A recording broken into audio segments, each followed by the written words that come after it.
इमरान खान साहब ने कमाल मुहर्रत से परसों भांडा फोड़ दिया कि इनसे जो फैसला करवाया था जावेद हसन साहब से, मरीम नवाज साहबा, नवाज शरीफ साहब के खिलाफ, वो एस्टेब्लिशमेंट ने करवाया था। ये फिर उन्होंने ये भी कहा अटॉर्नी जनरल को, कमाल का फिक्र कहा कि अगर आप झगड़ा करना चाहते हैं तो हम झगड़े के लिए फिर उसके लिए भी आपको वक्त दे देते हैं। यानी कि ये जज साहब फरमा रहे हैं, चीफ जस्टिस कि कल उन्होंने कहा भी है और उसमें एक मज़ाही क्लिप्स बने हुए हैं कि उन्होंने कहा जी मैं ये प्रेस कॉन्फ्रेंस जो है ये तरीके साहब छोड़ने के लिए नहीं कर रहा हूँ। अब ज़ाहिर है कि उनको उन पर जो बीत रही होगी उनके जहन पे मैं समझ सकता हूँ, लेकिन फिर बात आ जाती है इमरान खान की तकरीर पे कि इसके लिए इमरान खान साहब को सबसे पहले गुंजाइश निकालनी थी। गुंजाइश अगर वो एस्टेब्लिशमेंट के लिए तो निकाल लेते हैं और अभी भी उन्हीं से माफ़िया मांग रहे हैं इतनी जिद्दत से, लेकिन सियासी जमातों के एक पाव पढ़ने पर तैयार नहीं है कि मैंने आप लोगों के साथ बड़ा जुल्म किया, इस पर कोई माफ़ी मांगने पर तैयार नहीं है। तो इसका मतलब यह है कि वो सैयल हासिल कर रहे हैं। एस्टेब्लिशमेंट तो अब उनको कुछ देगी नहीं, कि एस्टेब्लिशमेंट ने तो अभी समझते हैं कि जो कुछ इमरान खान ने हमारे साथ कर दिया हमने तो उसका शेयर पे भी नहीं किया। कुछ ना कुछ अपना जो स्कोर जो है वो सेटल करना है इमरान खान साहब के खिलाफ। अभी तो कहते हैं हमने कुछ। इमरान खान साहब चंद हफ्तों के बाद जो ऑडियो लीक्स के ऊपर इंक्वायरी कमीशन बना था और उसकी आज पहली बाकायदा मीटिंग थी, तो उससे बात हो जाए। सुप्रीम कोर्ट ने कल 5 रुकनी बेंच ने उस पर स्टे दे दिया था। कल ही मैंने उस पर एक जो है थोड़ा बहुत तबसरा किया था और साथ ये ख्याल मेरे जहन में आता था कि शायद काजी फायदिशा साहब इसके अंदर क्योंकि बहुत सारे लकूनात हैं, सुकम थे, आइनी कानूनी, ख्याल था कि काजी फायदिशा साहब थोड़ा बहुत इस पर शायद स्टैंड ले जाएँ और कुछ इसको आगे जो है कंटिन्यू करें, क्योंकि जब आप इस तरह के फैसले करें तो उसकी बेतौकीरी जो होने का पूरा एहतमाम मौजूद रहता है। बहरहाल काजी फायदिशा साहब ने आज फिर बड़ेपन का सबूत दिया और उन्होंने जो है उसको प्रोसीडिंग्स को उन्होंने चूँकि रोका था तो रुक गए और जो सामान और चीज़ें आई थी वापस भेज दिया। चंद बातों ने ज़रूर की कि पहली बात ये की कि उन्होंने कहा जी कि आइन कुछ हमने भी पढ़ रखा है और मुझे जो इंक्वायरी कमीशन के लोगों को नोटिस नहीं किया गया और इस तरीके से उन्होंने बहुत सारी चीज़ें जो हैं वो इंक्लूड भी हो सकती थी, यानी कि अगर ये ऑडियो या वीडियो टेप कौन करता है तो उसके बारे में भी बात हो सकती थी। खैर एनीवे मुझे जो कल का बेंच था रह के कल भी मैंने जिक्र किया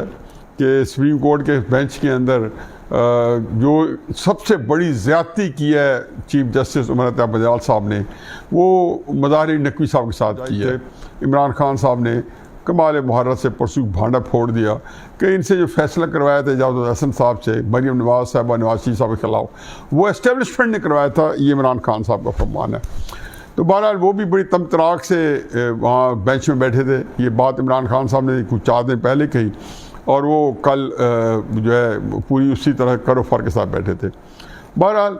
ये पाकिस्तान है, इसके अंदर मज़ाहिर नकवी का ना होना बहुत बड़ी ज़्यादती है। और फिर उन्होंने ये भी कहा अटॉर्नी जनरल को, कमाल का फिक्र कहा कि अगर आप झगड़ा करना चाहते हैं तो हम झगड़े के लिए फिर उसके लिए भी आपको वक्त दे देते हैं। यानी कि ये जज साहब फरमा रहे हैं, चीफ जस्टिस काज़ी उल क़ज़ा पाकिस्तान का, यानी कि उनका मतलब था कि कोई कंट्रोवर्सी बात ना करो, जो हमने कह चुका है सुनो, सबरी ट्रायल कुछ भी नहीं। उसके बाद जो कुछ मज़ाहिर नकवी साहब की ऑडियोज आई और जो उमर अता बंदयाल साहब के भी अल्लाह ताला ने जो है जो उनका इन्वॉल्व किया, और फिर मर्सिडीज़ पे इमरान खान साहब आए, लोग इसको कहते हैं मर्सिडीज़ बेल, और मर्सिडीज़ पे आके सुप्रीम कोर्ट के चीफ जस्टिस वाले दरवाजे दाखिल हो के जब 11 मई को उनकी बेल हुई थी, इमरान खान साहब कहते हैं 4 दिन जेल में रहा। 9 तारीख को पकड़े गए, 2 दिन का रिमांड हुआ, 10 तारीख को जब अदालत में पेश किए गए और 11 तारीख को बेल हो गई, यानी कि पूरे 48 घंटे से कम।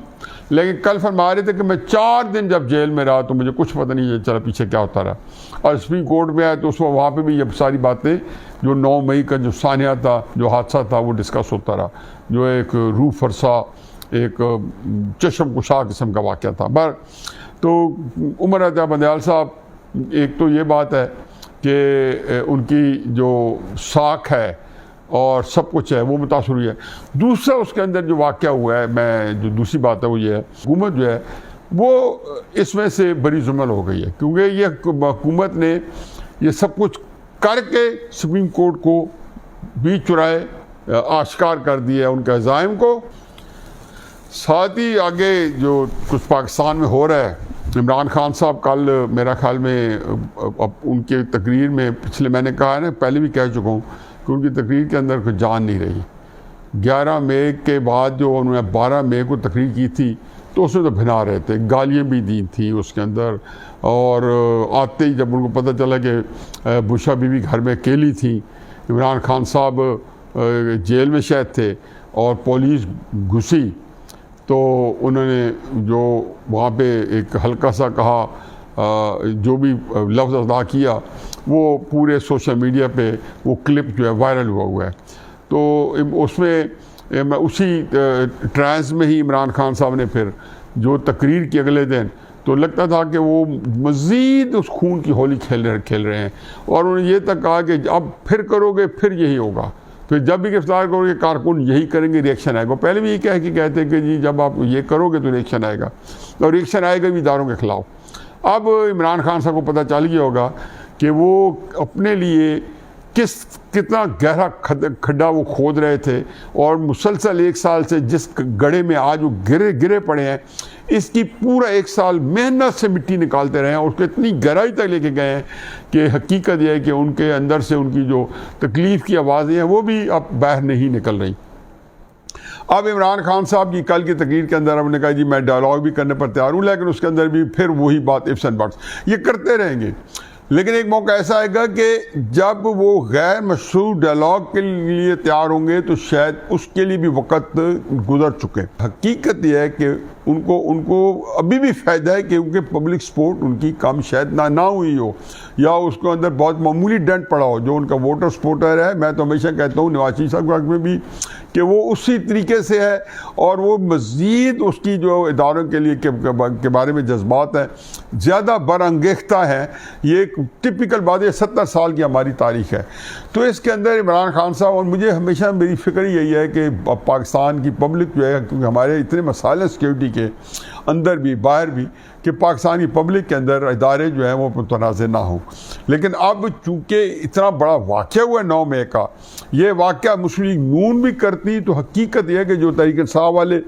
बयान दे रहे हैं, ये ख्वाजा आसिफ यही बयान दे रहे होते, साद रफीक साहब यही बयान दे रहे होते, जो इतने सीजन किस्म के वर्कर्स हैं। क्योंकि इस वाक़े के अगर मुस्लिम लीग नून करती तो ज़ाहिर है कोई सवाल ही पैदा नहीं, तो कोई और जमात इस तरह का घनावना या बेईमानी हरकत करती। क्योंकि उस पार्टी वाले करते तो वहाँ भी यही बड़े बड़े लीडर्स के बयान आ रहे होते, और खुर्शीद शाह पीपल्स पार्टी छोड़ चुके होते। क्योंकि अब कैसे इस वाक़े के बाद, जिससे इमरान खान साहब ने अपने आप को नत्थी कर दिया, और शुरू में कहा, पहले दिन यही कहा कि जी ये रिएक्शन था मेरी गिरफ्तारी का, और बाद में सेकंड थॉट आई और उन्होंने कहा जी, फिर मजम्मत की तो भी अल्फाज चबा के ये, और उसमें 2 जिसको कहना चाहिए कि ज़ूमैनी किस्म की जो मजम्मत के, कौन आदमी मजम्मत नहीं करेगा। यानी कि आपको आज तक उसको एक वाशगाफ अल्फाज में, खुले अल्फाज में, जो मैं तो जिनके से मेरा रब्ता है या मेरा एक ताल्लुक़ है, तो मैंने उनसे यही कहा है कि जी, पहले मैंने पूछा कि आप समझते हैं क्या हो। अगर वो ये कहते हैं जी कि हम यही समझते हैं कि जी इसकी मजम्मत होनी चाहिए, और उनको दिल से रिग्रेट है, तो अक्सर वो चाहिए जिनको कहते हैं तौबतु नसूह,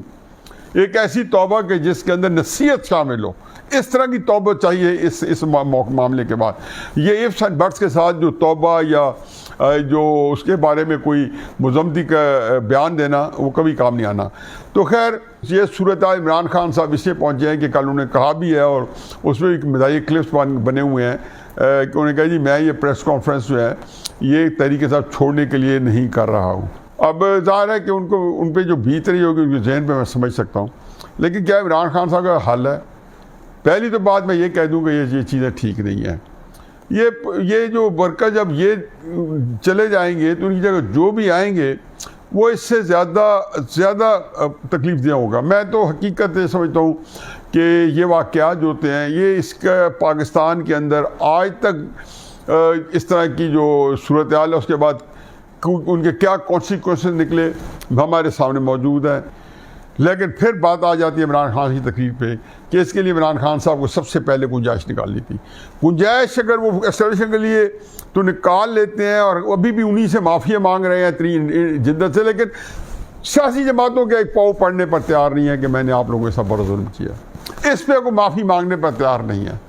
तो इसका मतलब यह है कि वो सैयल हासिल कर रहे हैं। एस्टेब्लिशमेंट तो अब उनको कुछ देगी नहीं, कि एस्टेब्लिशमेंट ने तो अभी समझते हैं कि जो कुछ इमरान खान ने हमारे साथ कर दिया हमने तो उसका शहीर पे भी नहीं किया, कुछ ना कुछ अपना जो स्कोर जो है वो सेटल करना है इमरान खान साहब के खिलाफ। अभी तो कहते हैं हमने कुछ 1/10 भी नहीं किया, ये तो कुछ भी नहीं है, इमरान खान साहब तो कुछ हुआ ही नहीं है। तो ये मेरा ख्याल है बहुत बात आगे तक बढ़ जाएगी, लेकिन उसके लिए पहला ये है, मुझे नहीं लगता कि इमरान खान साहब को स्पेस देगी इस वक्त PDM की हुकूमत, लेकिन अगर उनको सियासत के अंदर स्पेस मिले इमरान खान साहब के किसी इतराफ़ जुर्म की या इतराफ़ गुनाह की, तो ज़रूर उनको इमरान खान साहब की तरफ से कोई ऑफ़र हो तो कबूल कर लेनी चाहिए,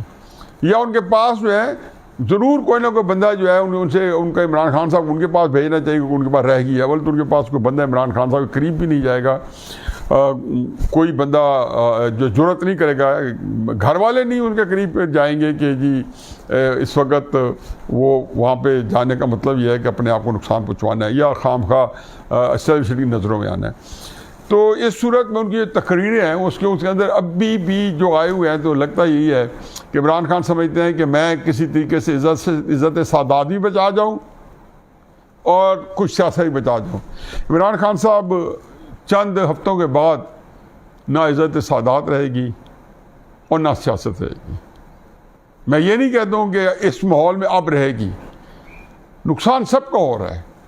PDM का भी हो चुका है, मज़ीद होगा उसमें, और उन्होंने भी अपनी हमाकतों से, अपनी लालचों से और अपने 2 नंबरियों की वजह से उन्होंने भी इसमें हिस्सा ज़रूर डाला है।